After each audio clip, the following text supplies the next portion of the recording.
Hiyo, it's Vaulics, and yes, I too have spent probably too much time mucking around in Palworld without a moment's thought for the video games that I left behind. So for the time being, we're building bases in the Palpagos Islands, and in this one, we're working on refined ingots. This video is for those of us who have not developed our own breeding projects yet and want to maximize the potential of our captured pals. We'll go over the tech requirements, pal team, where to obtain them, and also the behavior of the AI in this game and methods of combating some of the less endearing qualities of our cute little pal buddies. Let's get into it. Okay, the first requirement is the location. This is probably the best place for refined ingots in the game, sitting at 190 and -40 on the map. There's a healthy deposit of ore and coal, which are both required to produce refined ingots. The challenge of building here is that it's located on the top of some mildly annoying terrain, so it's advised for you to acquire a Nightwing or another mount in order to begin your settlement. If you're walking up, make sure that you have the 3 stone and 1 palladium for your pal box before you leave, because there's no stone up there. Plenty of wood, though. You want to situate your pal box right in the middle of the peak, sort of where the little hill is. This will grant you a build sphere that encompasses the entire space on the mountaintop, making it much easier to split your workforce between the ore and the coal. But at the end of the day, your pals are pretty much going to do almost whatever they see fit anyway, because the AI is kind of busted in this game. We'll talk about that more later. Once you've got your pal box in order, though, you can start on your foundation and then the base proper. Before we get ahead of ourselves, though, the technology requirements are as follows. The highest level unlock is the refined furnace, which comes at level 35. You'll also need berry plantations for food, feed boxes to feed your pals. I like to have a cooking pot because cooking is great, but also I just feel bad about feeding my team berries constantly, some fluffy pal beds, and high quality hot springs because we aren't monsters whipping a herd of enslaved pals into therapy or worse, and possibly the most important structure in the entire game, which is the wooden box. I built more wooden boxes than I care to admit, though there isn't as much use for them anymore because they amended the fully over-encumbered state, allowing you to move ever so slowly and offload the resources dropped into your inventory when you inevitably disassemble giant structures after seeing that the placement was a few inches too far in any one direction.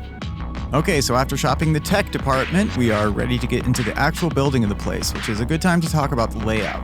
You'll want a layout that is as flat as possible, allowing for the pals to just walk across the whole place. Don't overestimate the potential for pals to get stuck in the oddest of places. The AI sucks. For all their cuteness, they have very little in the way of sense, especially when it comes to logistics. You'll want to start off with a central deck that vanishes into the hill so as to accommodate your structures while causing the least amount of disruption to the natural topography as possible. Wherever you have to deviate from the shape of the landscape, try to create a soft edge that your pals can navigate easily, as in walk right over. I've seen these kids get stuck at walls, corners, on the top of ore piles, and just confused in between several items that all need transportation, turning around ad infinitum. So help them out with as open a layout as possible. Next, you'll want a deck along the cliffside of the mountaintop where you can comfortably fit all of the refineries and plantations. I take an infinity pool approach to this, creating a deck that vanishes into the hillside on one side and simply drops off the face of the earth on the other end. It's an aesthetically beautiful design while maximizing the space potential of the area. Remember to build within the confines of your blue pal box sphere because whatever is built outside of those lines will deteriorate and vanish, along with whatever was on top of it. Go ahead and ask me how I know this. Once you're done, you should have plenty of space to focus your energy on ingots. Ingots. Okay, slap your buildings around wherever you like, while abiding the commandments of the Palworld building code, which are as follows. First, leave plenty of space around every structure that should be directly accessed by a member of the PAL team, and for every production unit, be sure to include a wooden box within arm's reach to house acquired resources after production. And also everywhere around the base, like next to ore deposits, coal, lumber, and everything else. Logistical efficiency is tantamount to improving the skill level of your team members by 1 or 2 ranks. Hauling things back and forth takes up a serious amount of their time, so making this as efficient as possible is a considerable benefit to your production timeline.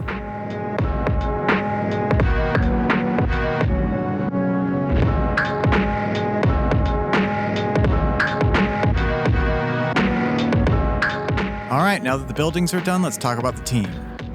We are running a team of 8, but it can be achieved with a team of 5 or even less if you have the right pals. For our purposes, I'm using some of the early game pals that are relatively easy to catch. Pen King is a level 15 boss that you can acquire here. His fast travel location is the sealed realm of the Frozen Wings. He's easy to catch and has a lot of the important skills that we need. Mining, transportation, and watering, to be specific. Handiwork comes in, well, handy. also. I use 2 kitsune for my refining purposes because they only have the fire trait, and this means that as long as there are ingots to be refined, it's the only thing they can do. I really like running pals that are limited to 1 action because they don't get all confused running around like ADHD children when they see something on the other side of the camp that could even possibly grab their attention. You can find kitsune on the Frostbound Mountain by your base location in Verdant Brook, but only at night, so wear warm clothes and bring a torch. Similar to Kitsune, we are employing Dig Toys for our mining-only purposes. He can only mine, but also because Dig Toys has a rank 3 mining skill, which is necessary for coal. You can acquire Dig Toys in the desert by Anubis.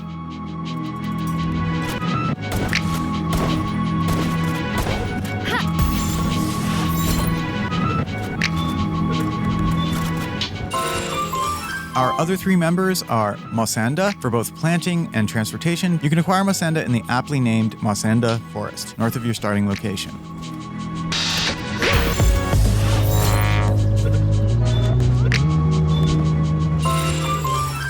Additionally, we have Tombat because he's a good miner and transporter, but he can harvest, which is necessary to feed the team. He can also work all night, so that helps a lot.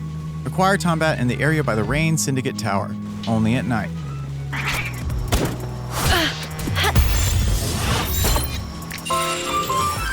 Lastly, one of my favorite single-purpose pals, which is Hellzephyr. She has a rank of 3 in transportation and only transportation, keeping the whole camp nice and tidy almost all the time. You can find her kind of all around the central island. I found most of mine near Gobfin's turf, and also only at night.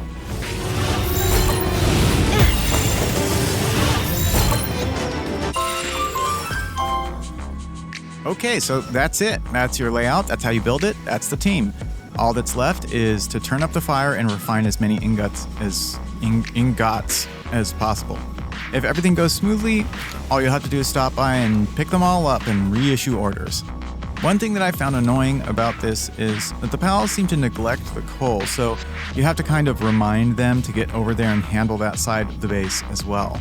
This is why I employ several miners, because if there's enough mining power, they will just keep working on whatever is near them until there's nothing left to do.